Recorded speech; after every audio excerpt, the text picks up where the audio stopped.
So ఇంకోటి madam, అంటే ఇప్పుడు స్ట్రోక్ విషయానికి వస్తే యాక్చువల్గా ఇప్పుడు భారత్లో ఆల్మోస్ట్ 18 లక్షల మంది స్ట్రోక్తో వస్తుంది ఎవ్రీ ఇయర్ అంటున్నారు. సో అంటే ఇంత భారీ లెవెల్లో అంటే స్ట్రోక్స్ రావడానికి గల కారణం ఏంటి? వచ్చిన వారిలో కూడా ఆల్మోస్ట్ 6 మందిలో ఒకరు చనిపోతున్నారు.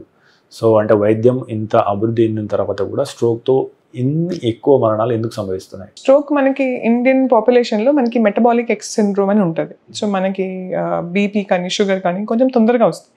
అలానే మన కొలెస్ట్రాల్ లెవెల్స్ కొంచెం పెరుగుతాయి. మనం యాక్చువల్గా వెస్ట్ వైపు చూసుకుని మనం చూస్తే యాక్చువల్గా మన బాడీ స్ట్రక్చర్ అంత లావు ఉన్న వాళ్ళు ఉండరు. స్ట్రోక్ అనేది 2 రకమైనది ఉంటుంది. ఒకటేమో మనకి రక్తం గడ్డ కట్టడము, ఒకటి రక్తం కారడం బ్రెయిన్లో. 2 స్ట్రోక్ అని అంటాము. So haemorrhagic or thrombotic stroke. Blood clot అవ్వడం అన్నది యూజువల్గా అంటే కొవ్వు పదార్థం చేరుకొని రక్తనాళాలు నేరో అయిపోయి దాన్ని బ్లాక్ అవుతాయి.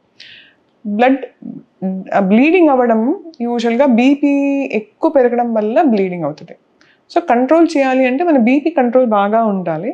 సెకండ్ థింగ్ ఇస్ కొలెస్ట్రాల్ చూసుకొని కొవ్వు పదార్థం కొంచెం తగ్గించాలి. ఇండియన్ పాపులేషన్లో ఫ్యాటీ లివర్, హైయర్ కొలెస్ట్రాల్ కొంచెం కామన్గా ఉంది అండ్ టెస్ట్ చేయించుకోవట్లేదు. అంటే చాలా మందికి స్ట్రోక్ వచ్చే వరకు వాళ్ళకి బీపీ ఉంది, వాళ్ళకి షుగర్ ఉంది, ఆర్ వాళ్ళకి కొవ్వు ఎక్కువ ఉంది అని వాళ్ళకి తెలియదు. సో 40 years అవ్వగానే ఒకసారి టెస్ట్ చేసుకోవడం బెటర్. అట్లీస్ట్ బీపీ చెక్ చేసుకోవడము, షుగర్ చెక్ చేసుకోవడము, లిపిడ్ ప్రొఫైల్, కొలెస్ట్రాల్ ఎంత ఉందో చెక్ చేసుకోవడం ఇంపార్టెంట్. అగైన్ ఫిజికల్ ఎక్సర్సైజ్ చాలా ఇంపార్టెంట్. మన వాళ్ళు యాక్చువల్గా ఇంతకు ముందు ఉన్న మన పాపులేషన్ కంపేర్ చేస్తే ఇప్పుడు ఉన్న మనమంతా more and more we are couch potatoes టైప్లో అయిపోతున్నాం. ఎందుకంటే అది నడవట్లేదు, మనం అంతా పని చేయట్లేదు, కష్టపడి కృషి చేయడం తక్కువైపోయింది. సో అందువల్ల ఇంకా ఎక్కువ స్ట్రోక్స్ పెరుగుతున్నాయి. మీరు తీసుకునే అదే మందులు, అదే నాణ్యమైన మందులు, కానీ సగం ధరకే.